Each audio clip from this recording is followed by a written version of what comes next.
कैलास मानसरोवर यात्रेसाठी नेपाळला गेलेल्या कल्याण डोंबिवलीतील 3 पर्यटकांचा गेल्या 3 दिवसांपासून संपर्क झालेला नाही।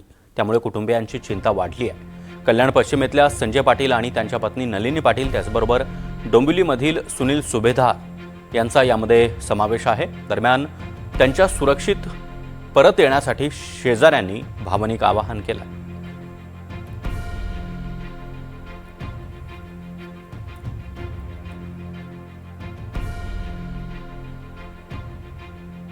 आमचे पाटील मॅडम वगैरे आमचे शेजारी आहेत। ते संजय पाटील और नलिनी पाटील ते लोक व्यवसायाने वकील आहेत। ते लोक असे कधी कधी फिरायला जातात इकडे तिकडे। हो, मग आता आम्हाला सांगून गेले होते की 23 तारखेला आम्ही बाहेर जाणार आहे, मानसरोवर म्हणजे कैलास मानसरोवर तिकडे जाणार आहे। मग 3 तारखेला परत येतो म्हणून। मग आता काल ते तिकडे काय झालं, ते आता बाढ आली त्याच्यामुळे आता सगळे लोक बोलतायत की कुठं बेपत्ता आहेत म्हणून। पक्क काय माहिती नाही, पण सकाळी 6:30ला एक खबर अपडेट आली होती त्यांची की आमची बस आता निघाली म्हणून, असं त्यांच्या तिकडच्या ग्रुपची।